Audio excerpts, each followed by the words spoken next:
Hello dear students, welcome to my YouTube channel. तो चलिए आज के लेसन में मैं आपको यहाँ पे एस्थेटिक्स पार्ट का एक बहुत ही इंपॉर्टेंट सा कंसेप्ट डिस्कस करने वाला बच्चों।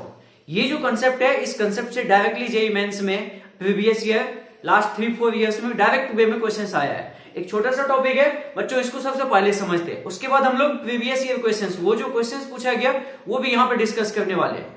ठीक है, तो ये जो हमारे पास है एस्थेटिक्स का, यहाँ पे टॉपिक क्या रखने वाला हूं मैं यहाँ पे कि सबसे पहले देखिए बच्चों, adding and multiplying data with constant. इसका मतलब क्या होता है कि आपके पास कोई डाटा होता है, डिस्क्रीट डाटा हो सकता है, कंटिन्यूअस डाटा हो सकता है, कोई दिक्कत नहीं। इसमें क्या बोलता है, कोई कांस्टेंट को ऐड करने से, इसमें कोई कांस्टेंट को ऐड करने से हमारे रिजल्ट्स में क्या फर्क पड़ेगा। रिजल्ट्स का मतलब क्या, हम लोग स्टैटिस्टिक्स में मेनली क्या पढ़ते हैं बच्चों, हमने पढ़ा mean, median, mode, standard deviation and variance. Total 5 elements के बारे में मैं आपको यहाँ पे एक एक करके बात करने वाला हूं। ये 5 एलिमेंट्स हमारा क्या था, पहला मैं क्या बोला, मीन। इट मींस हम जब किसी डाटा में कोई कांस्टेंट ऐड करते हैं तो हमारा मीन में क्या फर्क पड़ता है बच्चों। ठीक है, ये देखने वाले यहाँ पे। उसके बाद कोई मीडियन होगा, मान लीजिए आपके पास डाटा है रैंडम, वहां से मीडियन निकालते हैं तो आपके पास एक ओरिजिनल हुआ, मतलब जो आपके पास डाटा था। अब मैं ये बोलता हूं कुछ डाटा में कुछ कांस्टेंट ऐड कर दे तो हमारे पास मीडियन में क्या फर्क पड़ने वाला, मोड में क्या फर्क पड़ेगा, स्टैंडर्ड डेविएशंस में क्या होगा और वेरिएंस में क्या डिफरेंस फील होंगे, यहाँ पे वो सब देखने वाले। ये तो बच्चों हो गया ऐड करने के बाद। यदि कोई डाटा के साथ हम लोग ऐड करते हैं कोई कांस्टेंट को तो क्या फर्क पड़ता है, ये 5 एलिमेंट्स में mean, median, mode, standard deviation, variance में क्या फर्क पड़ता है। अब मैं यहाँ पे दूसरा बात ये करता हूं, आपको यहाँ पे देखिए 2 बात लिखा हूं मैं, एडिंग भी करना और मल्टीप्लाई करना। ठीक है, कोई बच्चा ये बोल रहा होगा कि सर आप सब्ट्रैक्ट वाला बात नहीं बोला, सब्ट्रैक्शंस भी कर सकते हैं क्या? बिल्कुल कर सकते हैं बच्चों। आप देखो ना, कोई भी डाटा के साथ कोई कांस्टेंट ऐड करते हैं ना, तो ऐड करने का मतलब, ठीक है चलो ऐसा आपके सामने मैं ले लेता हूं, मान लीजिए कि let x1 x2 dot dot dot xn, आपके पास ये n डाटा है, n डाटा है बच्चों। अब ये बोल रहे किसी भी डाटा के साथ कोई कांस्टेंट ऐड करने का मतलब ये पार्ट हुआ x1, मान लीजिए प्लस, मैं ये बोल देता हूं a। ठीक है, सेकंड डाटा में भी x2 प्लस a, आपके पास dot dot dot xn plus a। तो ये आपके पास अब एक आपके पास न्यू डाटा आ गया जिसमें हर एक डाटा में कोई कांस्टेंट ऐड हो रहा है। ठीक है, तो पहले यहां का मीन निकालेंगे, फिर पहले यहां का मीडियन निकालेंगे, यहां का मोड निकालेंगे, यहां से स्टैंडर्ड डेविएशन, यहां से वेरिएंस, बाद में यहां से क्या होगा ये चीज। अब बात आती है सब्ट्रैक्शंस वाला बच्चों। सब्ट्रैक्शंस का मतलब क्या, जैसे मान लीजिए आपके पास कोई एक डाटा है x1 प्लस -2, ऐसा बोल दिया, कोई कांस्टेंट क्वांटिटी ऐड करा, कौन सा कांस्टेंट क्वांटिटी, -2। आप इसको ऐसे भी तो बोलते हो ना, x1 -2। आप ये बोलने वाले कि इसमें 2 सब्ट्रैक्ट कर रहा हूं और मैं इसको ये से बोलता हूं कि x1 में -2 ऐड कर रहा हूं। क्या दोनों अलग बात है क्या बच्चों? एक ही बात है ना। आप यहाँ पे सब्ट्रैक्ट करना बोल रहे हो, यहाँ पे आप क्या कर रहे हैं, इसको ऐड कर रहे हैं, -2 ऐड कर रहे थे। तो इसलिए सब्ट्रैक्शंस नाम का कुछ चीज है ही नहीं एक्चुअल वे में, आपका ओनली फॉर एडिशन। और आपके पास जहां पे भी सब्ट्रैक्शंस का चीज दिखे, प्लस करके उसको माइनस करके आप ऐड कर दीजिए ना। जैसे मान लीजिए a ऐड हो रहा है कोई कांस्टेंट आपके पास डाटा के साथ, ठीक है, तो आप डायरेक्टली लिखते हैं x1 प्लस a। यदि आप ये बोलेंगे -a ऐड हो रहा है तो क्या लिखेंगे, x1 प्लस ऑफ -a लिखेंगे। उसी चीज को आप x1 -a भी लिख सकते थे, मतलब a सब्ट्रैक्ट हो रहा है। ठीक है, इसमें कोई दिक्कत नहीं, ये कंफ्यूजन तो क्लियर। सब्ट्रैक्शंस भी हो सकता है, एडिशन के साथ सब्ट्रैक्शंस भी हो सकता है। अब आते हैं मल्टीप्लाई पे। ये मल्टीप्लाई वाला कंसेप्ट क्या बच्चों, इसको देखिए, कोई भी आपके पास ऐसे रैंडम डाटा, मान लीजिए इसमें मैं कोई कांस्टेंट मल्टीप्लाई कर रहा हूं। मल्टीप्लाई करने का सेंस आपके पास कुछ ऐसा हो गया, ax1 ax2 डॉट डॉट आपके पास axn। अब ये बोल रहे हैं कि मल्टीप्लाई कर रहे हैं तो आपके पास एक न्यू तरह का डाटा सामने आ गया। फिर इसका मुझे मीन निकालना, मीडियन निकालना, मोड निकालना, स्टैंडर्ड डेविएशन एंड वेरिएंस के बारे में बात करना है बच्चों। ठीक है, तो क्या फर्क पड़ेगा वो मैं देखता हूं अभी। अब यहाँ पे ये बोलेंगे कि मल्टीप्लाई कर, आप डिवाइड नहीं कर सकते सर क्या? मैं बोलता हूं कि कोई आपके पास एक डाटा, मान लीजिए x1, इसमें आप 2 से डिवाइड कर रहे हैं, आप 2 से डिवाइड कर रहे हैं, ये बोला मैं। ठीक है, लेकिन मैं इसको ऐसे बोलता हूं x1 में 1/2 मल्टीप्लाई कर रहा हूं। क्या कोई अंतर है क्या यहाँ पे? दोनों तो एक ही बात है बच्चों, दोनों सेम बात था। तो आप यहाँ पे डिवीजन नाम का भी कुछ चीजें नहीं होती, डायरेक्ट वे में समझिए। किसी भी चीज से डिवाइड करने का मतलब क्या, आप मान लीजिए 5 से डिवाइड कर रहे तो मैं बोलता हूँ 1/5 से मल्टीप्लाई कर रहे हैं, एक ही बात है। मीन्स हम यहाँ पे 2 ही बात डिस्कस करते हैं, एडिशन एंड आपके पास मल्टीप्लिकेशन। कोई भी हमारे पास रैंडम डाटा होता है, ठीक है, या हमारे पास कंटिन्यूअस डाटा, किसी भी तरीके का डाटा होता है बच्चों, वहां पे कोई कांस्टेंट ऐड कर दे तो क्या फर्क पड़ेगा और मल्टीप्लाई कर दे तो क्या फर्क पड़ेगा, यही बात यहां पे मैं आपको बताने वाला हूं। बहुत ही इंटरेस्टिंग वे में आपको चीजें समझ में लगेगी, आप लास्ट तक बने रहिए, बहुत ही इमेजिन चीजें आप सीख के यहां से जाएंगे बच्चों। आज के वीडियो बहुत ही ज्यादा इंपॉर्टेंट होने वाला है, तो इसको आप विदाउट स्किप करें, शुरू से लेकर लास्ट तक देखने की कोशिश करना। चलिए बच्चों, मैं आपको डायरेक्टली टॉपिक पे लेके आता हूं। हम लोगों के पास क्या है, यहाँ पे कुछ ऐड करना था या कुछ मल्टीप्लाई करना था, तो हमारा यहाँ पे mean, median, mode, standard deviation, variance में क्या फर्क पड़ने वाला है। तो सबसे पहले मैं बात कर लेता हूं मीन के ऊपर। मीन आपके पास मीन को आप एक्स बार से जनरली डिनोट करते कुछ ऐसा, या म्यू भी लिख देते, आप इसको ऐसा भी लिखते, याद होगा आपको। ये फॉर्मूला क्या होता है बच्चों, summation of x i divided by n ना, यही पार्ट होता है ना आपके पास। अब यहाँ पे स्मॉल एन बोलो, कैपिटल एन बोलो, टोटल नंबर ऑफ ऑब्जर्वेशंस यहाँ पे फिलहाल आपके पास कुछ ऐसा, ये मीन का formula summation of x i divided by n है बच्चों, ठीक है। ये जो आपके पास एक्स बार है, आप इसको ऐसा बोल सकते थे, ये तो आपके पास ओरिजिनल वाला है, मतलब पुराना है, पुराना मतलब ओल्ड बोल सकते हैं, ओ फॉर ओल्ड लिख सकते थे डायरेक्टली, या कंप्लीट वे में ओल्ड लिख सकते थे, यहाँ ओ ही लिख दीजिए, ठीक है। इतना पार्ट ये हमारे पास मीन हो गया बच्चों। अब मैं यहाँ पे बात कर रहा हूं आपके सामने कि यदि हमारे पास डाटा में कुछ ऐड हो जाए तो हमारे पास जो मीन बनेगा, न्यू वाला, न्यू मीन आप ऐसे बोल सकते थे, न्यू मीन इक्वल टू क्या होने वाला है, समेशन ऑफ एक्स आई। अब यहाँ पे देखिए, हर एक डाटा के साथ कोई कांस्टेंट ऐड कर रहे हैं बच्चों, तो आप ये बोलने वाले हो ना, हर एक डाटा के साथ ऐड कर रहे हैं, तो इसमें आप ऐसे लिख देंगे डिवाइडेड बाय, ये तो आपके पास ऐसे ही रहने वाला, summation of x i plus A, x i plus A. It means ये ए जो है ईच एंड एवरी डाटा के साथ ऐड हो रहा है बच्चों। ए क्या था, कोई कांस्टेंट था, ठीक है। तो इसको कैसे लिख सकते हैं, थोड़ा सा आपको समेशंस का आइडिया होगा। ये आई की वैल्यू 1 से लेके कहां तक बच्चों, एन तक होता है। इसको यदि आपको आइडिया होगा तो समेशन ऑफ एक्स आई की वैल्यू 1 से लेके एन तक, प्लस आपके पास यहां भी समेशंस लगेगा, समेशन ऑफ ए आई की वैल्यू 1 से लेके एन तक, डिवाइडेड बाय कितना बच्चों, एन। अब मुझे यहां बताइए ये क्या हो गया, summation of x i plus a तो कांस्टेंट बार, और यहां पे कितना हो जाएगा बच्चों, आपके पास समेशन ऑफ एन हो जाएगा, डिवाइडेड बाय यहां पे भी एन है, यहां पे भी आपके पास एन है। ये जो पार्ट आपके पास निकला, ये तो ओरिजिनल वाला ही था ना, ओरिजिनल वाला ही था ना बच्चों। इसको आप क्या बोलते थे, एक्स बार ओरिजिनल। और ये देखिए आपके पास क्या हुआ, ये दोनों तो कैंसिल है, समेशन ऑफ एन भी तो समेशन ऑफ आपके पास यहाँ पे समेशन ऑफ यहाँ पे 1 लिखिएंगे बच्चों, आप ए को बाहर कर देंगे तो समेशन ऑफ 1, और समेशन ऑफ 1 कितना होता है, ये रिजल्ट होता है आपके पास एन, कैपिटल एन बोलो स्मॉल एन बोलो, कोई खास बात नहीं है, ठीक। तो ये आपके पास कैंसिल हो जाएंगे, तो आपके पास यहाँ पे क्या बचेगा बच्चों, ए बचेगा। तो ये जो हमारे पास था न्यू वाला जो हमारे पास है मीन, वो किसके इक्वल है बच्चों, पुराना वाला प्लस ए के इक्वल है। तो यहाँ पे देखिए क्या फर्क पड़ा, मीन में क्या फर्क पड़ा बच्चों, मीन में जब भी हम न्यू वाला निकाल रहे होते तो हमारे पास पुराना प्लस वो जो कांस्टेंट था, कांस्टेंट डायरेक्टली ऐड हो गया था। इट मीन्स यहां से ये समझ में आता है कि कोई भी आपके पास डाटा होता है, उसमें आप मीन निकालते हैं, चलो आ गया कुछ वैल्यू, ठीक है। आप उसमें कुछ कांस्टेंट ऐड करके मीन निकालते हैं, तो ओरिजिनल वाला पहले से जो था प्लस जितना कांस्टेंट डाटा के साथ ऐड हो रहा था वही मीन के साथ भी ऐड होने वाला है। बस बच्चों इतना ही बात याद रखना था आपको, ये आपके पास एक रिजल्ट।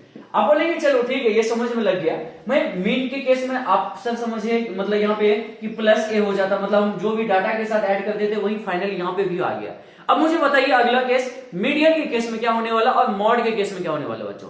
मीडियन जैसे कि आप जानते हैं कि सेंट्रल वैल्यूज होती है, वहां पे भी ईच एंड एवरी डाटा में आप कोई कांस्टेंट ऐड करने वाले, सही बात, ईच एंड एवरी डाटा में आप कोई कांस्टेंट ऐड करेंगे, तो जो मीडियन होगा हमारा, वो भी तो हमारा सेंट्रल वैल्यूज ही होने वाला है ना बच्चों।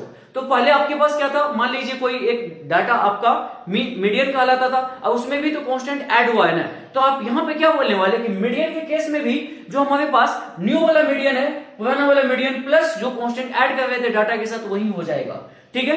एंड बच्चों यहाँ पे देखिए, आप मॉड के केस में मैं बात कर लेता हूँ। मॉड में क्या होता है कि मॉड आपके पास क्या मैक्सिमम फ्रीक्वेंसीज वाला, या कोई भी डाटा हमारे पास मैक्सिमम टाइम्स जो रिपीट होता है उसको बोलते हैं, ठीक है, कोई दिक्कत नहीं। लेकिन अब क्या हो रहा है, यहाँ पे ऐड हो रहा है, हर एक डाटा के साथ कुछ ऐड हो रहा है, तो इससे क्या फर्क पड़ने वाला है इसमें, ठीक है। इससे आपको बस ये इतना ही फर्क पड़ेगा कि आपके पास जो पहले से मॉड था, जो वैल्यू था मॉड की, उसमें बस कोई कांस्टेंट ऐड हो जाएगा। कौन सा कांस्टेंट, जो डाटा के साथ ऐड कर रहे थे, तो इसमें भी आप ऐसा बोल सकते थे। इट मींस मैं यहाँ पे आपके सामने 3 रिजल्ट्स लिख देता हूं, आप समझिएगा कि मीन जो था, मीन न्यू वाला इक्वल टू मीन ओल्ड वाला प्लस आपके पास कोई डाटा, मतलब जो भी कांस्टेंट ऐड कर रहे थे ए, या मीडियन के साथ बोलते हैं बच्चों, मीडियन के साथ मान लीजिए न्यू वाला मीडियन, ओल्ड वाला प्लस आपके पास ए, कोई कांस्टेंट आपके पास है। यहां पे मैं मॉड के केस में भी बोल देता हूं बच्चों, मॉड के केस में देख लीजिए न्यू वाला इक्वल टू मॉड ओल्ड वाला प्लस आपके पास ए। ये जो आपके पास तीनों के तीनों रिजल्ट में बस एक ही तरीके का चेंजेस आपको देखने को मिल जाते हैं। यदि डाटा के साथ कोई कांस्टेंट ए ऐड करते हैं तो हमारे पास मीन में भी ए ऐड हो जाता है, मीडियन में भी ए ऐड हो जाता है, मॉड में भी ए ऐड हो जाता है बच्चों। बस इतना सा बात है, इस बातों को आप समझिए। डायरेक्ट वे में क्वेश्चन आया हुआ है, ऐसा नहीं है कि ये टॉपिक आपको मतलब काम का नहीं है, बहुत ही इंपॉर्टेंट टॉपिक्स है बच्चों। 21 में 4 क्वेश्चन इससे पूछे गए। तो देखते हैं अभी एक एक करके सारे चीजों को समझेंगे, देखेंगे यहाँ पे कैसा क्वेश्चन है, एक एक करके समझेंगे। ठीक है बच्चों, सबसे पहले आप इस बातों को एक बार नोट कर लीजिए। नेक्स्ट देखिए बच्चों, हम लोग अभी बात कर लेते हैं स्टैंडर्ड डेविएशंस के ऊपर। ये स्टैंडर्ड डेविएशंस में जब हम बात करेंगे कि हमारे पास कोई भी डाटा है, एन डाटा है, मान लीजिए x1 से लेकर xn तक, उसमें कोई कांस्टेंट ऐड कर देते हो आप। यदि कांस्टेंट ऐड करते हो तो हमारे स्टैंडर्ड डेविएशंस में क्या फर्क पड़ने वाला है, ये समझते हैं यहाँ पे बच्चों। देखिएगा, आप मुझे ये बताओ स्टैंडर्ड डेविएशंस का फॉर्मूला क्या होता है। स्टैंडर्ड डेविएशंस आप सिग्मा से रिप्रेजेंट करते हैं। ये पार्ट आपके पास क्या होता है बच्चों, इस पार्ट को आप बोलते हैं square root of summation of x i minus x bar whole square divided by n. Small n ही लिखिए, कोई नहीं, कैपिटल एन स्मॉल एन कोई खास दिक्कत नहीं है, ये नंबर ऑफ ऑब्जर्वेशन है, बस यहां मेंशन कर देता हूं। ये आपके पास टोटल नंबर ऑफ ऑब्जर्वेशन है, कोई कैपिटल एन स्मॉल एन से क्या मतलब है। ठीक है बच्चों, ये वाला पार्ट आपके पास। अब यहां पे देखिए, ये जो हमारे पास पार्ट है, ये तो हमारे पास ओरिजिनल हुआ ना बच्चों, ओरिजिनल। ठीक है, मुझे तो न्यू निकालना है, न्यू निकालना है। न्यू स्टैंडर्ड डेविएशंस कितना होने वाला है, तो न्यू स्टैंडर्ड डेविएशंस में आप ये बोलोगे कि हमारे पास डाटा में ऐड हो रहा है कोई कांस्टेंट। कोई कांस्टेंट जब ऐड होता है तो हम लोग ऐसा लिखते हैं एक्स आई प्लस ए। ठीक है, ये समझ में आया।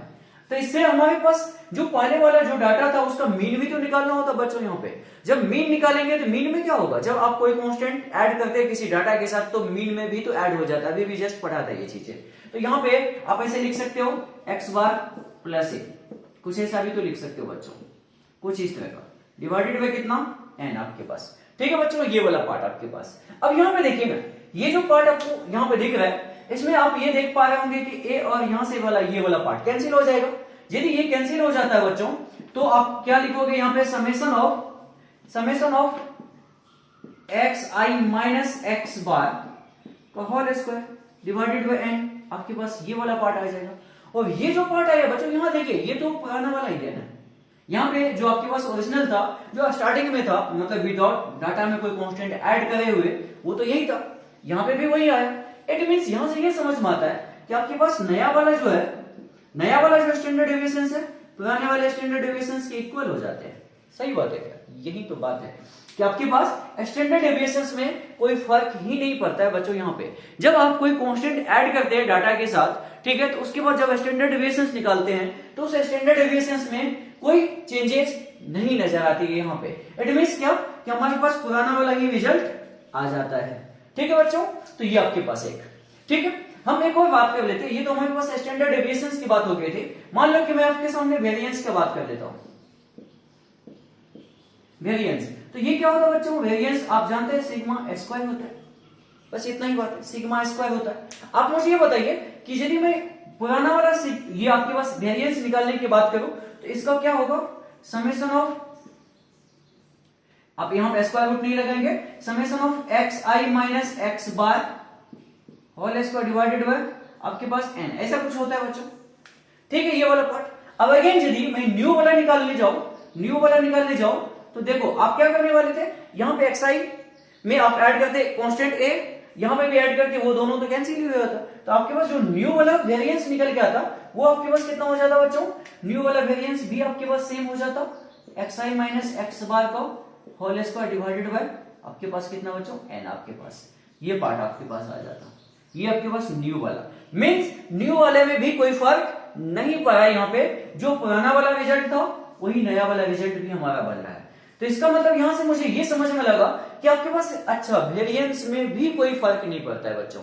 जैसे हम यहाँ पे देख रहे थे कि स्टैंडर्ड डेविएशंस में कोई फर्क नहीं पड़ता है कि आपके पास पुराना वाला स्टैंडर्ड डेविएशंस, नया वाला स्टैंडर्ड डेविएशंस सेम होता है। उसी तरीके से वेरिएंस में भी पुराना वाला वेरिएंस और नया वाला वेरिएंस सेम होता है। तो ये दो बातें आपके दिमाग में होनी चाहिए। इस बात को आप कहीं पे आप नोट डाल के लिख लो बच्चों की ये दोनों बात है, बस हमें काम की है। स्टैंडर्ड डेविएशंस न्यू वाला इक्वल टू स्टैंडर्ड डेविएशंस आपके पास ओल्ड वाला, ये दोनों इक्वल होता है। ठीक है बच्चों। एंड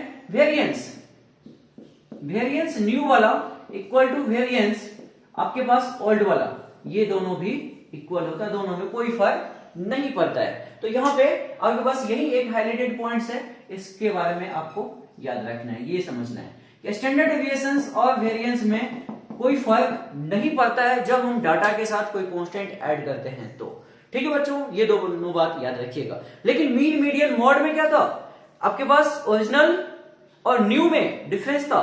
न्यू वाला इक्वल टू ओरिजिनल प्लस कोई कांस्टेंट हो जाता था, जो भी कांस्टेंट ऐड करते थे, लेकिन यहां पे ऐसा कोई चेंजेस नजर नहीं आती है बच्चों। तो ये बात भी आपको याद रखना है और मीन मीडियन मोड का भी बात याद रखना है।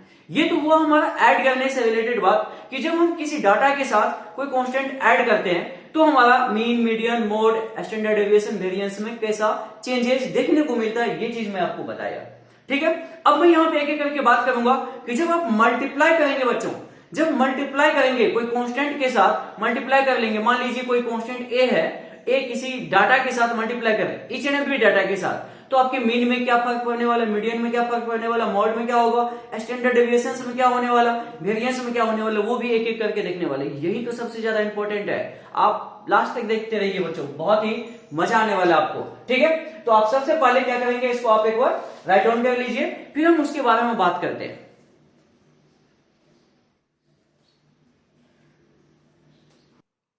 नेक्स्ट देखिए बच्चों, हम लोग अब मल्टीप्लाई करते हैं। हमारे पास जो डाटा है x1 से लेके xn तक, उसमें यदि मैं कोई कांस्टेंट मल्टीप्लाई करूंगा तो हमारा मीन में, मीडियन में, मॉड में, स्टैंडर्ड डेविएशन एंड वेरिएंस में क्या फर्क पड़ने वाला है, ये चीज मैं आपको यहां पे समझाता हूं।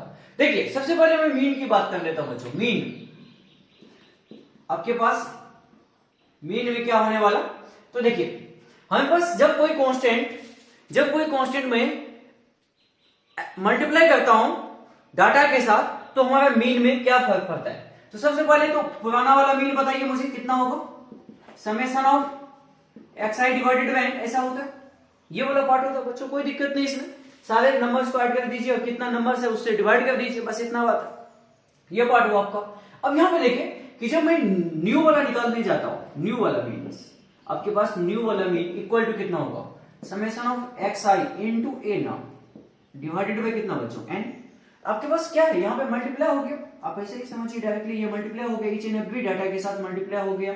यहाँ पे क्या, कोई कांस्टेंट a, ये क्या है, a क्या है, कोई कांस्टेंट है। a के बारे में आपको पता है, a is any constant, a is any constant, a कोई कांस्टेंट है बच्चों। ठीक है, तो मल्टीप्लाई हो गया आपके पास कुछ ऐसा। अब क्या बोलोगे, समेशन तो मैं लगा रहा हूं i की वैल्यू 1 से लेकर n तक, ऐसा यहाँ पे xi में ही i की वैल्यू 1 से लेकर n तक होगा, ये तो हमारे लिए कांस्टेंट है। और आपको पता है कि समेशंस का कांसेप्ट में, ये सिग्मा के कांसेप्ट में कोई कांस्टेंट होता है तो कांस्टेंट को बाहर निकाल दिया जाता है, एक छोटा सा प्रॉपर्टीज होता है, जानते हैं आप बच्चों। तो ठीक, इसको चलो बाहर निकाल दिया, तो यहाँ पे क्या होगा, summation of xi divided by कितना बच्चों, n, i की वैल्यू आप 1 से लेकर n तक बोलते हैं। ये जो पार्ट है ये क्या है, यही पार्ट आपके पास तो पुराना वाला मीन था बच्चों। तो आप यहाँ पे क्या देख रहे हैं कि हमारे पास जो पुराना वाला मीन है उसमें कोई कांस्टेंट मल्टीप्लाई हो गया है, वही न्यू वाला मीन बना दिया। इसका मतलब क्या कि जब मैं डाटा के साथ, मतलब ईच एंड एवरी डाटा के साथ कोई कांस्टेंट मल्टीप्लाई करता हूं तो मीन में क्या फर्क पड़ता है बच्चों, मीन में भी वो कांस्टेंट मल्टीप्लाई हो जाता है फाइनली। आप यहां पे ये समझ रहे हैं, इट मींस ये बोल सकते थे मीन न्यू वाला इक्वल टू कोई कांस्टेंट a इनटू आपके पास मीन ओल्ड वाला, आप ऐसा बोल सकते हो क्या, बिल्कुल ऐसा बोल सकते हैं। ठीक है बच्चों, ये तो हो गया हमारे पास किसके केस में, मीन के केस में। आप खुद सोचिए कि मीडियन और मॉड में क्या फर्क पड़ने वाला बच्चों। मीडियन और मॉड में आप करते क्या हो, मीडियन मींस आपके पास सेंट्रल मोस्ट वैल्यूज, ठीक है, मिडिल मोस्ट वैल्यूज की बात कर रहे होते, ये आपके पास मीडियन का बात होता है। जब ईच एंड एवरी कांस्टेंट में कोई, मतलब ईच एंड एवरी डाटा में कोई कांस्टेंट मल्टीप्लाई कर रहे थे, तो आप यहाँ पे क्या देखने वाले थे कि जब मैं मीडियन निकालता ना तो वो तो होता है सेंट्रल वैल्यूज, तो कोई भी एक वैल्यूज में तो आप कांस्टेंट तो मल्टीप्लाई कर ही देते, तो वहां पे आपको भी फिर से यही फील आ जाएगा कि मीडियन में जब देखूंगा, मीडियन में जब ये बात करूंगा मैं, तो आपके पास यहां पे भी वही फील आएगा जो यहाँ पे मीन की केस में आया था। मीन के केस में क्या आया था बच्चों कि नया वाला मीडियन इक्वल टू कोई कांस्टेंट इनटू पुराना वाला मीडियन, मतलब ओरिजिनल मीडियन आपके पास हो जाने वाला। और मॉड के केस में भी सेम होगा क्या? बिल्कुल सेम होगा। आपके पास न्यू वाला मॉड इक्वल टू कोई कांस्टेंट टाइम्स ऑफ आपके पास क्या हो जाएगा यहाँ पे मॉड ओल्ड वाला, मतलब ओरिजिनल वाला पार्ट आपके पास बच्चों, ऐसा पार्ट हो जाएगा। ठीक है, तो यहाँ पे सबसे पहले मीन मीडियन मॉड में क्या फर्क पड़ा बच्चों? तो यदि हम कोई कांस्टेंट किसी डाटा के साथ, मतलब इस एवरी डाटा के साथ मल्टीप्लाई करते हैं तो मीन में भी वो कांस्टेंट मल्टीप्लाई हो जाता है, मीडियन में भी मल्टीप्लाई हो जाता है, मॉड में भी मल्टीप्लाई हो जाता है। ठीक है बच्चों, तो आप इसको एक बार नोट करिए। फिर मैं बात कर लेता हूं कि स्टैंडर्ड डेविएशंस में क्या फर्क पड़ने वाला और वेरिएंस में क्या फर्क पड़ने वाला बच्चों। ठीक है,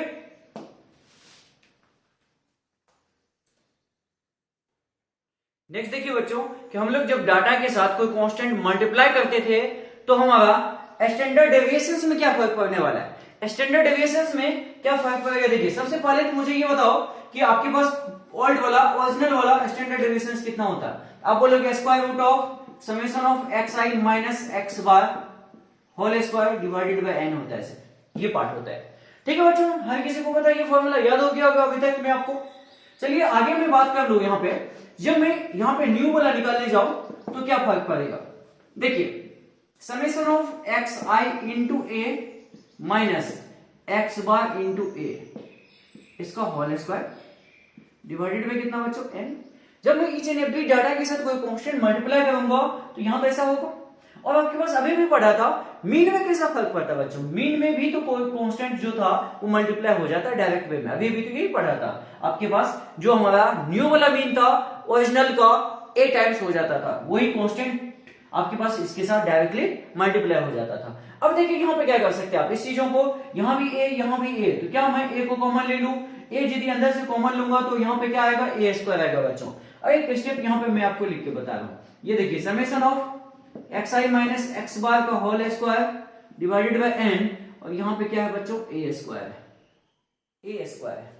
ठीक है बच्चों, यहाँ पे ए स्क्वायर वाला पार्ट है। ये जो ए स्क्वायर है, आप इस ए स्क्वायर को बाहर निकालोगे इस समेशन के अंदर में, क्या करेगा? कांस्टेंट है, कांस्टेंट है तो बाहर निकालेंगे लेकिन यहाँ पे तो चलो आ जाएगा, यहाँ पे तो आप लिख लोगे ए स्क्वायर, लेकिन स्क्वायर रूट भी तो लगा हुआ बच्चों। अब मुझे ये बताइए कि एक छोटा सा बात है कि ए स्क्वायर का स्क्वायर रूट कितना होता है? ए या मॉड ए होता है? मॉड ए होता है। ये गलती नहीं करेंगे, ये गलती के चलते क्वेश्चन आपका गलत हो सकता था। यदि आप 21 का एक पेपर देखेंगे, मैं उसमें कराऊंगा ये क्वेश्चंस कराऊंगा, सिर्फ मॉडलेस के चलते क्वेश्चंस को मतलब गलत हो गया था आंसर का। जो भी बच्चे इस छोटा सा बात को ध्यान नहीं दिया होगा उसके आंसर 100% गलत आया होगा। क्या था क्वेश्चन मैं बताऊंगा, वेट करिए आप। ठीक है बच्चों, यहाँ पे देख, जब ये कांस्टेंट को मैं बाहर करता हूं तो आपको यहाँ पे पता चला कि मैं ए नहीं मॉडुलस ऑफ ए लिखूंगा और समेशन ऑफ ये as it is summation of x i minus x bar whole square divided by बच्चों कितना? n होता है। ठीक है, कोई दिक्कत नहीं।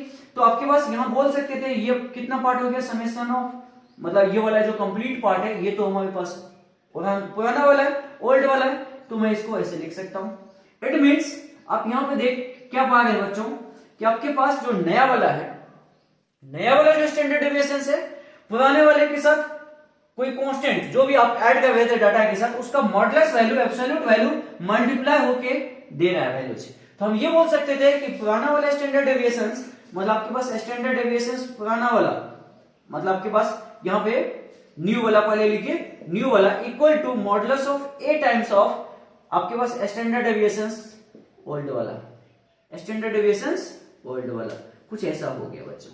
ठीक है, ये पार्ट आपके पास आया, इसको एक बार सबसे पहले आप लिख लीजिए। ठीक है, मैं आपको यहाँ पे वेरिएंस के केस में कैसा चेंज आता वो भी आपको बता रहा हूं मैं बच्चों। ठीक है, आप समझ ही पा रहे होंगे यहाँ पे कोई खास बात नहीं है। इसके साथ आप ए मल्टीप्लाई करा, इसके साथ भी ए मल्टीप्लाई करा, ए कॉमन निकाला, कॉमन निकालेंगे तो ए स्क्वायर हो जाएगा क्योंकि स्क्वायरिंग था इसका बच्चों। ए स्क्वायर यहां से यहां ला सकते थे, यहां से यहां लाने के लिए, बाहर लाने के लिए आपको मॉडुलस लगाना पड़ेगा। ठीक है बच्चों, ये मॉडुलस लगाएंगे। इट मींस हमारा स्टैंडर्ड डेविएशन नया वाला equal to modulus of A times of standard deviation original वाला। ठीक है बच्चों, ये एक आपको स्टैंडर्ड रिजल्ट से, इंपॉर्टेंट रिजल्ट से आप इसको मिस नहीं कर सकते हैं। ठीक है, मैं वेरिएंस के केस में भी आपके सामने रखता हूं, पहले आप इसको एक बार नोट कर लीजिए। नेक्स्ट देखिए बच्चों, वेरिएंस के केस में हम लोग बात कर लेते हैं कि ये जो वेरिएंस के केस में हमारा कैसा रिजल्ट होगा। आपको पता है कि ये पुराना वाला रिजल्ट है, पुराना वाला रिजल्ट आपके पास कैसे summation of xi minus x bar का whole square divided by n होता है। यहाँ पे यहाँ स्क्वायर रूट बस नहीं लिखते, इतना ही तो डिफरेंस है बच्चों दोनों में, बस ये। अब मुझे नया वाला जब निकालना पड़ेगा, नया वाला कैसा होगा देखिएगा, summation of xi into a minus x bar into a का whole square divided by n। आप ये लिखने वाले, यहां से दोनों जगह से a कॉमन लेंगे तो कितना आएगा, यहाँ पे a स्क्वायर और a स्क्वायर यहाँ पे बाहर में आ जाएंगे, तो आप डायरेक्टली वे में कितना लिखोगे, a स्क्वायर आपके पास summation of xi minus x bar का whole square divided by n बच्चों। तो आप यहाँ पर देख पा रहे होंगे कि आपके पास जो नया वाला दिख रहा है वो है a स्क्वायर टाइम्स ऑफ पुराना वाला वेरिएंस, कुछ ऐसा आ रहा है। मीन्स हम ये बोल सकते थे कि हमारे पास नया वाला वेरिएंस जो है, नया वाला जो वेरिएंस है वो variance equal to A square, जो भी कांस्टेंट से मल्टीप्लाई कर रहे थे आप ईच एंड एवरी डाटा में, उसका स्क्वायरिंग टाइम्स ऑफ आपके पास ओरिजिनल वाला वेरिएंस यहाँ पे हो जाता है बच्चों। तो ये भी एक आपके सामने रिजल्ट है, याद रखिएगा। आपके पास स्टैंडर्ड डेविएशन में कैसा चेंजेस देखने को मिला, वेरिएंस में कैसा चेंजेस देखने को मिला, मीन में कैसा चेंजेस देखने को मिला, ये पार्ट आपके पास यहाँ पे था। अब ये तो चलो आपने पढ़ लिया, थ्योरी पढ़ने में बहुत ही इजी लगता है सबको, लेकिन इसके बेस जब क्वेश्चंस करने जाते हैं ना वहां पे डिफिकल्टी आती है बच्चों। तो मैं आपको एक एक करके यहाँ पे अभी जो भी कंसेप्ट में पढ़ाया और जो भी प्रीवियस ईयर में क्वेश्चन पूछे गए और कैसे क्वेश्चन आपको ये कमिंग एग्जाम्स में पूछने वाला है, तो इसके बारे में मैं यहाँ पे आपको शॉर्ट ट्रिक मेथड से क्वेश्चंस को सॉल्व करके बताता हूँ। तो पहले आप इसको नोट करेंगे और इसके बाद मैं आपके सामने क्वेश्चंस लेके आता हूँ। सबसे पहले आप इसको राइट डाउन करिए बच्चों।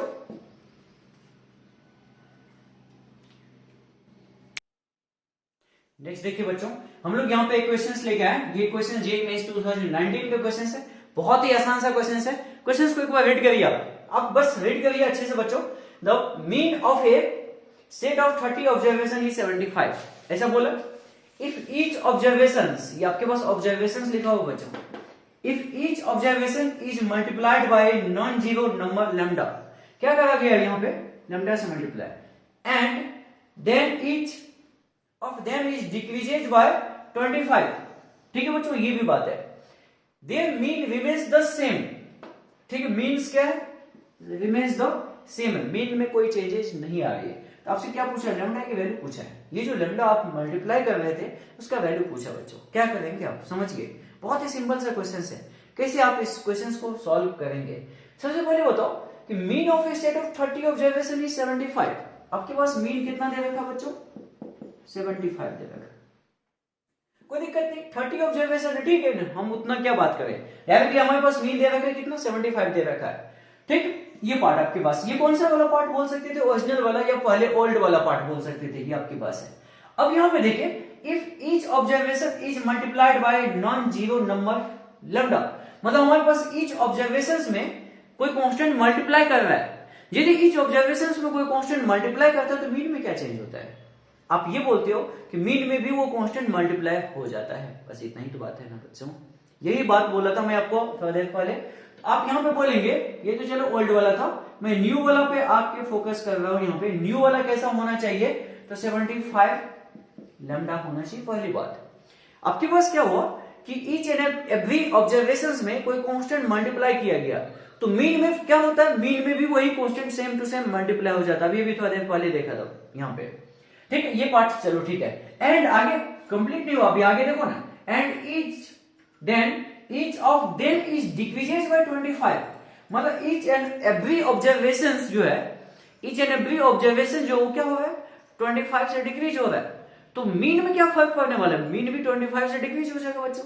जब ऐड करते तो ऐड हो जाता था, सब्ट्रैक्ट करते तो सब्ट्रैक्ट हो जाता, मल्टीप्लाई करते मल्टीप्लाई हो जाता, डिवाइड करते डिवाइड हो जाता। मीन में तो आपने यही बात देखा, ठीक है। यहाँ क्या लिखूंगा, यहाँ आप बोलेंगे कि इसमें भी 25 आप सब्ट्रैक्ट कर दीजिए।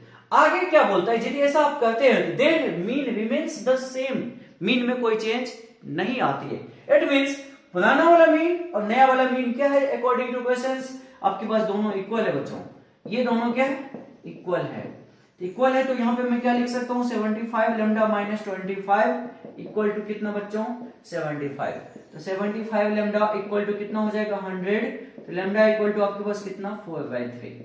देख लीजिए बच्चों, आपके पास यही आंसर। कितना इजी वे में क्वेश्चन आपसे जेईई मेंस पूछा गया था। बस आप 2-3 लाइन में क्वेश्चंस को कर सकते थे, बहुत ही आसान क्वेश्चंस होते, लेकिन आपको चीजों को समझना पड़ेगा, नहीं तो आप पता नहीं कहां से उलझ के आ जाएंगे। ऐसे नॉर्मल सा क्वेश्चंस में आप बेकार का काम टेंशन ले रहे होंगे।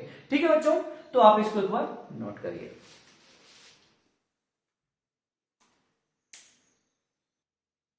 नेक्स्ट क्वेश्चन देखिए बच्चों, यहां पे क्या बोल रहा है कि लेट एक्स आई, आपके पास यहां पे देखो आई की वैल्यू 1 से लेकर 10 तक ऐसा बोला है। बी 10 ऑब्जर्वेशंस, कितने ऑब्जर्वेशन है total? 10 observations of a random variable x, कोई रैंडम वेरिएबल एक्स ऐसा कुछ है। इफ समेशन ऑफ आई की वैल्यू 1 से 10 x i minus P equal to 3 दे रखा बच्चों, एंड आई की वैल्यू 1 से लेकर 10 समेशन आपके पास एक्स आई माइनस पी का होल स्क्वायर इक्वल टू 9 दे रखा। ये भी ऑब्जर्वेशंस आपके पास, मतलब ये डाटा आपके पास गिवन है। वेयर आपके पास पी, जहां पे पी की वैल्यू 0 नहीं है, बिलोंग्स टू आर, कोई भी आपके पास कांस्टेंट है, then the standard deviation of these observations is, क्या होगा, ये हमसे पूछा गया है। ये देखिए, ये इस टाइप का जो क्वेश्चंस है रिपीटेड क्वेश्चंस है। आप रिपीटेड क्वेश्चंस का मतलब कि थोड़ा सा डाटा में चेंज किया और इसी तरह के क्वेश्चंस को 3 से 4 बार पूछ चुका अभी तक जेईई मेंस, सेम टाइप के क्वेश्चंस बच्चों, आप समझने की कोशिश करना, बहुत ही आसान क्वेश्चंस होता है ऐसा। बस आपको ये डाटा देके थोड़ा सा उलझाने वाला काम कर दिया, बस बाकी इतना ही है, बाकी क्वेश्चंस में कुछ है ही नहीं। आपको देखिए ना 2-3 लाइन के अंदर ही इसको आप सॉल्व कर पाएंगे बच्चों। ठीक है, मुझे सबसे पहले बताओ स्टैंडर्ड डेविएशंस बोला, तो स्टैंडर्ड डेविएशंस का फॉर्मूला क्या होता है? आप बोलते हैं स्टैंडर्ड डेविएशंस का 2 फॉर्मूला होता है, summation of x i minus x bar का whole square divided by n भी लिखते थे, या एक और फॉर्मूला क्या होता था बच्चों, इसको आप ऐसे लिखते थे square root of summation of x i square divided by n minus summation of x i divided by n का होल स्क्वायर, जिसको आप कैपिटल एक्स बोलते थे, इसको कैपिटल एक्स बार, यही पार्ट होता था। आप क्या लिखते थे, summation of x i square divided by n minus x bar का होल स्क्वायर, एक ही बात है, ये लिखो ये लिखो, इसमें तो कोई फर्क नहीं है, आपको फील हो रहा है ना बच्चों? याद है आपको ना, जब ये मैं इसको ओपन करके लिखा था, अच्छे से इसको ब्रेक करा तो आपको इस तरह का कुछ रिजल्ट बना था। ये क्या है, एक्स बार का होल स्क्वायर, मतलब मीन का होल स्क्वायर जैसा कुछ था। ठीक है बच्चों, ये पार्ट आपके पास, ठीक है, ये स्टैंडर्ड डेविएशंस होती है।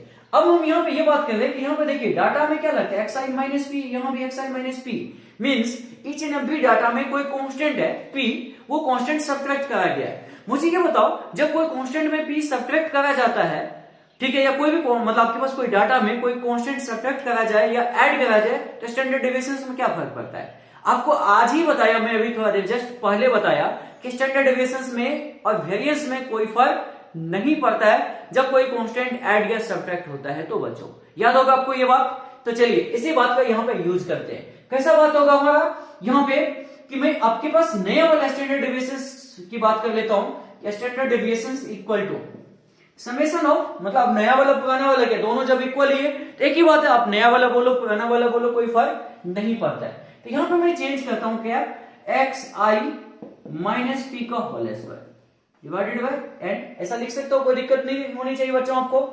ठीक है, यहां पे भी देखिए, यहां क्या लिख सकते हो, summation of x i minus P आपके पास डिवाइडेड बाय एन, और इस कंप्लीट पार्ट का ये पार्ट का होल स्क्वायर है। अब ध्यान दीजिएगा, यहाँ पे और यहाँ पे दोनों में डिफरेंस है। ये कंप्लीट का होल स्क्वायर था, यहाँ पे only x i minus P का होल स्क्वायर था, इसमें गलती मत कर देना। ठीक है बच्चों, तो यहाँ पे मुझे बताइए कि आपके पास ये जो था summation of x i minus P का whole square, summation of x i minus P का होल स्क्वायर, इसकी वैल्यू कितना थी, 9। तो आप यहाँ पे क्या लिख पाएंगे, स्क्वायर रूट ऑफ ये 9 डिवाइडेड बाय 10 माइनस, यहाँ पे मुझे बताइए बच्चों, ये पार्ट आपके पास कितना 3 दिया हुआ, और ये आपके पास n की वैल्यू कितना, टोटल 10 ऑब्जर्वेशंस है, तो क्या लिखने वाले थे, 3/10 का होल स्क्वायर। ठीक है बच्चों, अब इसको सिंप्लीफाई करना हो तो ये तो कोई बड़ी बात है ही नहीं। आप क्या करने वाले थे, एलसीएम ले लेने वाले, कितना आता है एलसीएम, 100 का मतलब आपके नीचे में क्या लिखने वाले थे 10, यहाँ पे क्या लिखने वाले थे बच्चों 90। ठीक है, यहाँ पे देखिए आपके पास कितना हो जाता, आपके पास ये 100 तो 10, तो यहाँ पे आपके पास 90, और ये कितना हो जाता बच्चों आपके पास 9। ठीक है, तो 81/10, 81 का मतलब हम ये बोल सकते थे आपके पास कितना, स्क्वायर रूट है 81, तो 9/10। तो ये वाला क्वेश्चन का आंसर कितना हो गया बच्चों आपके पास 9/10, यही हमारा स्टैंडर्ड डेविएशंस हो गया। क्या आप बस ये तो एक लाइन तो फॉर्मूला ही था पहला बच्चों, ये तो आपको क्वेश्चन को कहना ही होता है। दूसरा स्टेप में यहाँ पे देखिए कैसा चेंजेस था, इसके अकॉर्डिंग इसको सेट करा, ये जो स्टैंडर्ड डेविएशंस का जो फॉर्मूला था इसी के अकॉर्डिंग सेट करा। ठीक है बच्चों, और यहाँ पे जो इन्फॉर्मेशन दिया वो लिखो, बस सब्ट्रैक्ट कर दिया। देखिए कितना आसान सा क्वेश्चन जेईई मेंस 2020 में पूछा गया है। ये क्वेश्चन 2020 में पूछा गया। और इसी तरह का कंसेप्ट ये जो आप देख पा रहे हो, आपको ये जो डरावना सा एक डाटा दिया हुआ बच्चों, बस इसको देख के डरना नहीं है, ये बहुत ही सिंपल सा काम होता है करने को, बस आपको अप्रोच सही पता होना चाहिए। ठीक है, तो ये क्वेश्चंस आपको समझ में लगा बच्चों, कोई दिक्कत तो नहीं। चलिए, यदि आप समझ गए इस चीजों को, हम नेक्स्ट क्वेश्चंस की तरफ बात करते हैं। पहले आप इसको एक बार नोट कर लेंगे।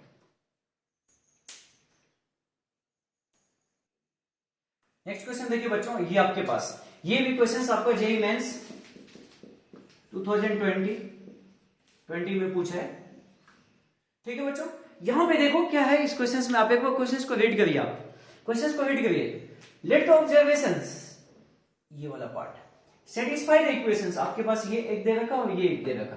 ये जस्ट प्रीवियस क्वेश्चंस के जैसा नहीं दिख रहा आपको, पहले वाला भी क्वेश्चंस में आपको ऐसा ही कुछ डाटा दिया हुआ था, यहां भी कुछ इस तरह का डाटा दिया है। ये बस आपको डराने की कोशिश कर रहा है, आप डरिए मत, बहुत ही सिंपल सा चीज है बच्चों।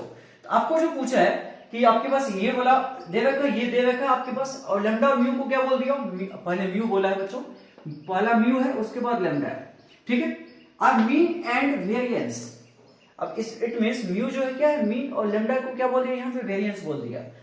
ऑफ द ऑब्जर्वेशंस, यहाँ पे किसका, ये ऑब्जर्वेशंस है। कैसा ऑब्जर्वेशंस बच्चों, यहाँ पे ध्यान से देखिएगा, x1 minus 3, x2 minus 3, x3 minus 3 dot dot dot x10 minus 3 जैसा कुछ है।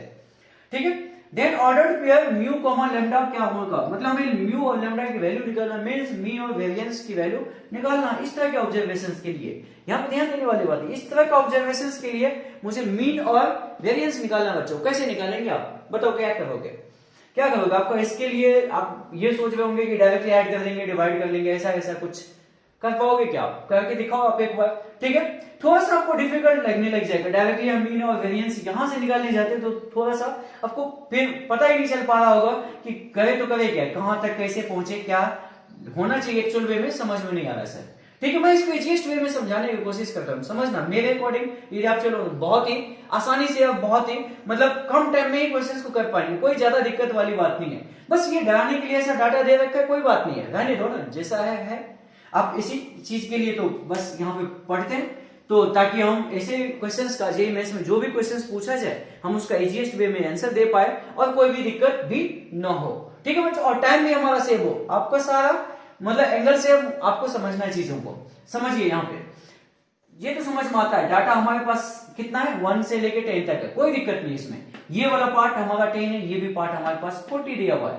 ठीक, सब समझ में आता है। आपके पास यहाँ पे टोटल एक तो हमारे पास लगता है क्या, एक कोई xi डाटा होगा, मतलब हमारे पास कुछ ऐसा डाटा होगा xi। ठीक है, लेकिन यहां पे क्या है xi माइनस 5, इसके लिए बात बोल दी है, xi माइनस 5 के बारे में मेंशन करा है बच्चों।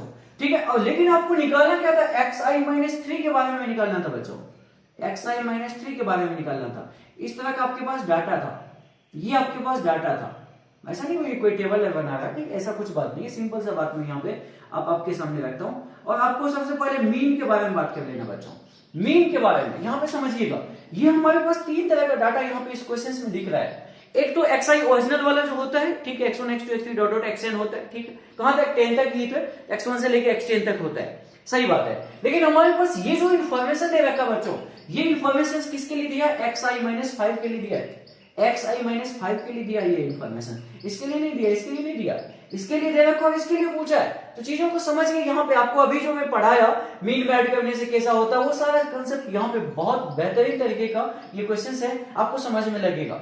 मुझे यहाँ पे सबसे पहले इस तरह का डाटा के लिए मुझे मीन निकालना होगा, तो क्या करूंगा मैं, मीन निकालना होगा तो आप ये बोलोगे कि आपके पास जो भी मीन होता है x बार, वो होता है summation of xi minus 10 divided by आपके पास कितना टोटल नंबर ऑफ ऑब्जर्वेशन 10। आप क्या बोल रहे हैं यहाँ पे, सॉरी 5 के लिए बात कर रहे थे तो यहाँ 5 लिखिएगा। ठीक है बच्चों, ऐसा कुछ हमारे पास कैसा ऑब्जर्वेशन था, मैं यहाँ पे बात नहीं किया, इसके लिए बात नहीं किया, ये इसके लिए बात हो रही है बच्चों। ठीक है, मैं summation of xi minus 5 divided by 10 क्यों कहा, क्योंकि हमारे पास ये वाला इन्फॉर्मेशन गिवन था, ये इन्फॉर्मेशन कितना था 10, इट मींस 10 डिवाइडेड बाय 10 बच्चों कितना 1, ये आपके पास 1 आ गया। मीन इस केस में 1 आ गया जब डाटा कैसा था xi माइनस 5 था। अब मुझे ये बताओ मैं इसके लिए मीन क्या लिखूंगा बच्चों, क्या लिखूंगा यहाँ पे मीन, आप ये बोल रहे थे कि यहाँ ईच एंड एवरी डाटा में 5 सब्ट्रैक्ट कर रहे थे तो उस केस में मीन 1 आया था। जब हमारे पास xi है ओनली तब मीन कैसा होगा? आप क्या बोल रहे थे, यहां से यहां तक आने के लिए क्या करा आपने? 5 को सब्ट्रैक्ट करा। क्या करा बच्चों? आपने 5 को सब्ट्रैक्ट करा। तो यहां से यहां तक आने के लिए क्या करेंगे?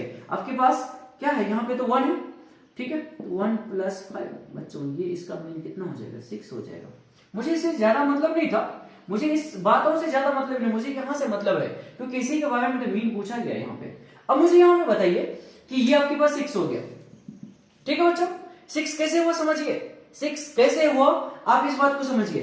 xi - 5 आपके पास 1 था, इसका मतलब क्या, जो भी हमारे पास xi वाला होने वाला था उसमें 5 सब्ट्रैक्ट करूंगा तब तो ऐसा आया था ना। इसका मतलब 6 था, मान लीजिए ओरिजिनल, मान लीजिए अभी नहीं पता तो, और इसमें 5 सब्ट्रैक्ट करेंगे तभी तो 1 आया था ना।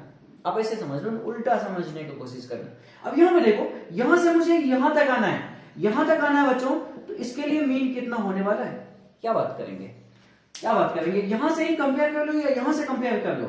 यहां से यहां तक आने के लिए क्या कर रहे थे आप? इसमें 3 सब्ट्रैक्ट कर रहे थे, इसमें 3 सब्ट्रैक्ट कर देंगे तो कितना हो जाएगा? ये तो 3 हो जाएगा ना। इट मींस एक बात आपको यहां पे क्लियर हो गया कि म्यू की वैल्यू तो 3 आ गया है।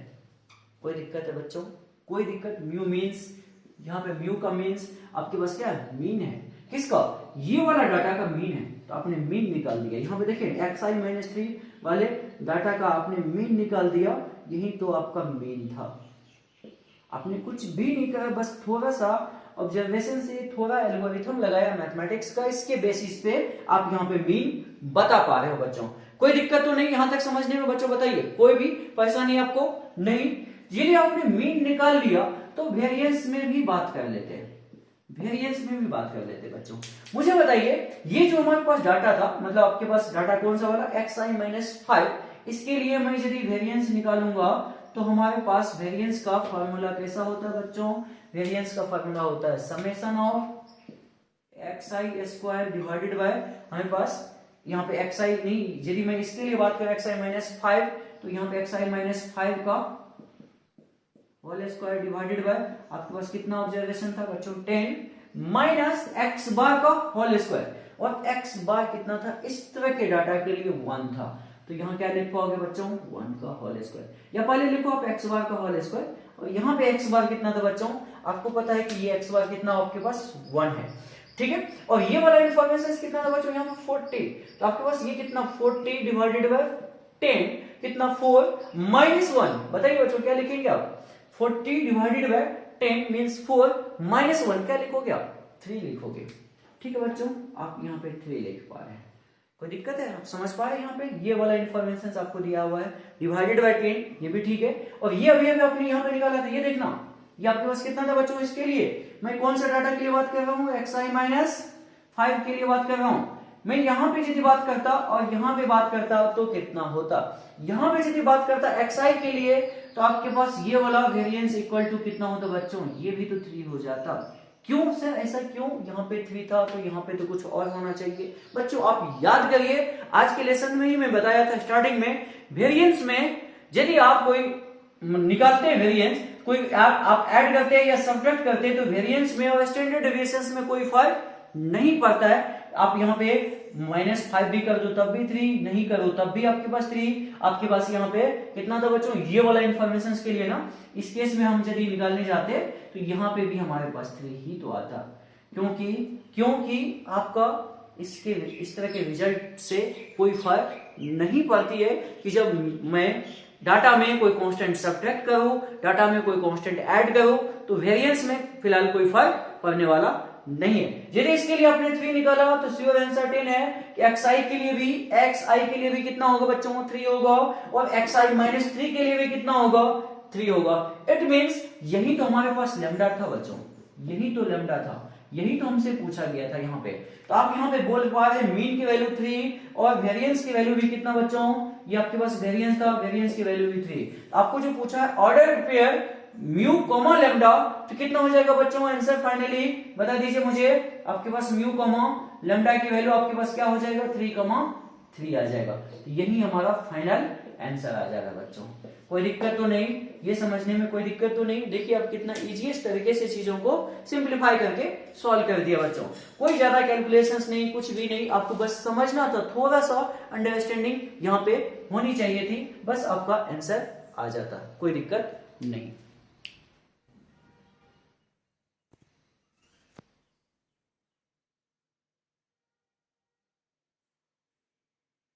नेक्स्ट क्वेश्चन देखिए बच्चों, आपको यहाँ पे मैं बता रहा हूं, the mean and standard deviation of 10 observations are 20 and 2। आपके पास ऐसा दे रखा है मीन और स्टैंडर्ड डेविएशंस, ठीक है। Each of this 10 observation is multiplied bye constant p and reduced by q।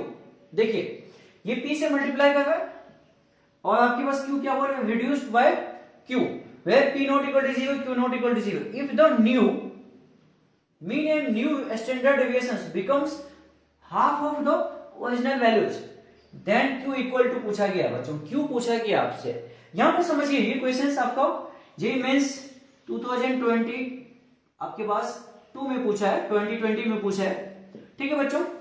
तो मैं यहां पे बात करता हूं ये क्वेश्चंस कैसे अप्रोच कैसे करेंगे आप। सबसे पहले मीन दे रखा है, मीन दे रखा है कितना है बच्चों 10, स्टैंडर्ड डेविएशंस कितना है यहाँ पे 2, सॉरी मीन आपके पास कितना है 20 है, 20 दे रखा है और स्टैंडर्ड डेविएशंस आपके 2 दे रखा है, ये आपके पास है। 10 ऑब्जर्वेशंस था, 10 ऑब्जर्वेशंस का 20 और 2 दे रखा है, ठीक है, साइड में लिख लिए।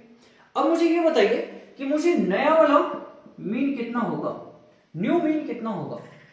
न्यू मीन में आपको यहाँ पे ये बोला जा रहा है कि देखिए each of this 10 observation is multiplied bye कोई कांस्टेंट p।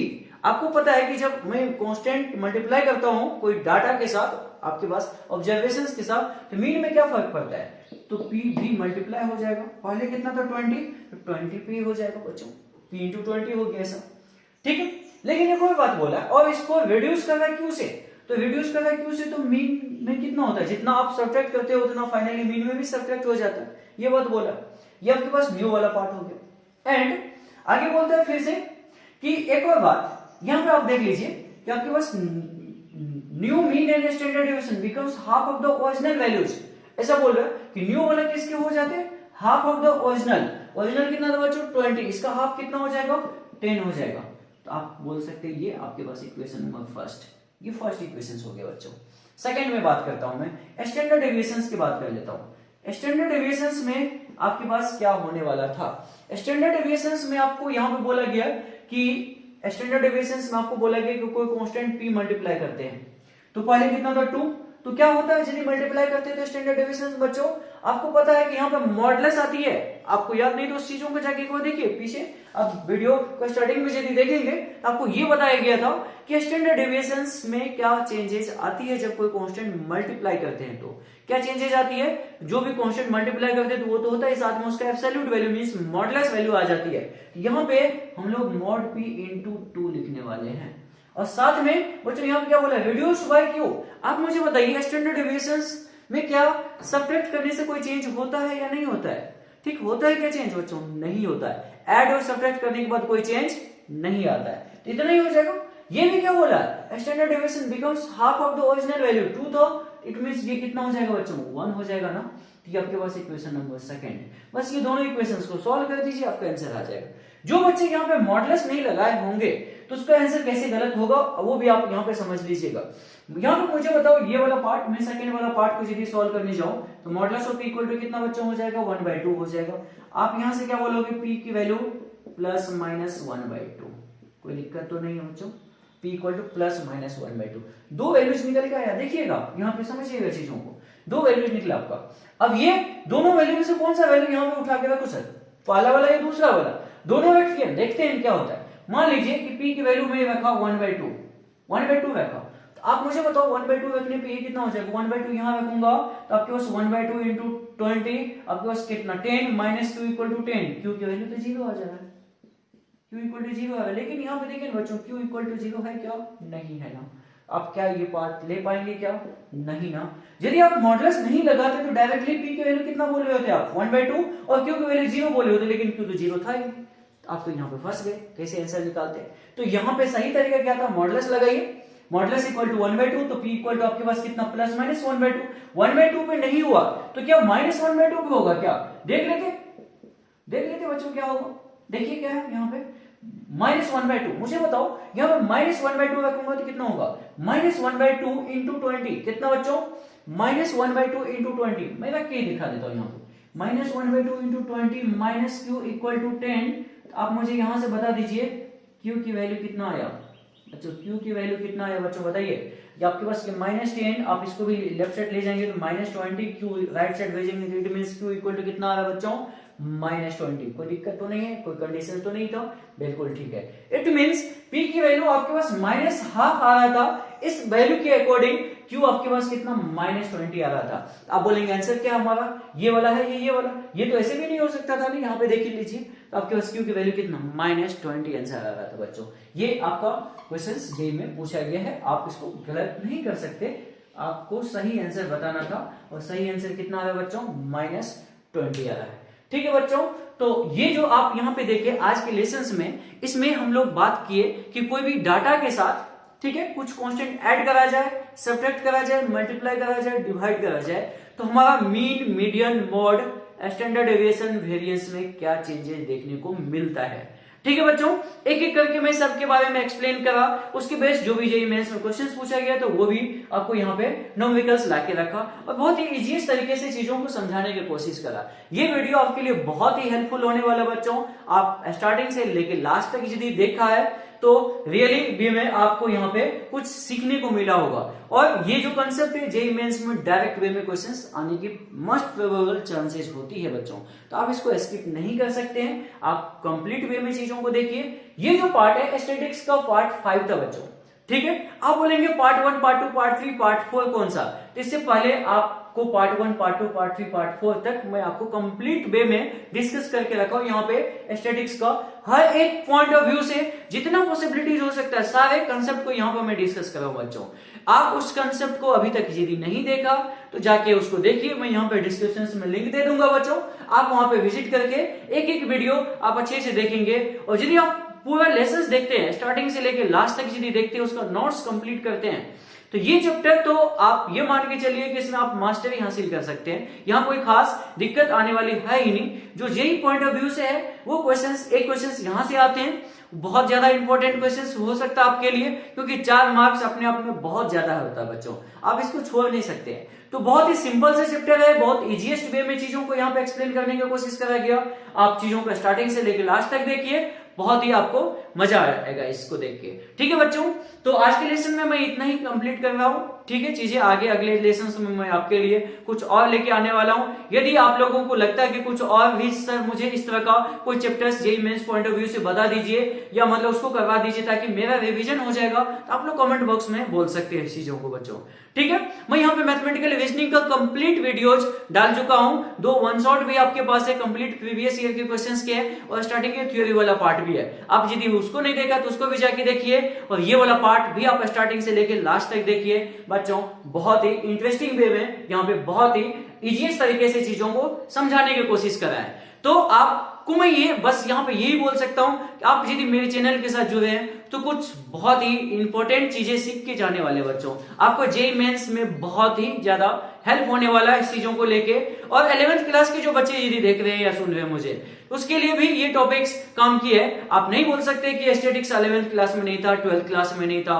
ठीक है, मैथमेटिकल रीजनिंग 11th क्लास में नहीं है, उन बच्चों के लिए भी काफी हेल्पफुल होने वाला चीज है। ठीक है बच्चों, तो चलिए आज के लेसन में मैं इतना ही। अभी तक यदि आपने चैनल को सब्सक्राइब नहीं करा है तो चैनल को सब्सक्राइब कर लीजिए ताकि मैं जो भी अपलोड यहाँ पे करूँ सबसे पहले आप तक पहुंचे। ठीक है बच्चों, और इतना आपके लिए यदि मैं एफर्ट कर रहा हूं तो आप तो एक लाइक कर ही सकते हैं बच्चों। आप लाइक करके कमेंट करके मुझे बताइए कि मतलब क्या चीजें और आपको मैं यहाँ पे करवा सकता हूं, उस चीजों पे मैं आपके सामने काम करने की कोशिश करूंगा। ठीक है बच्चों, थैंक यू।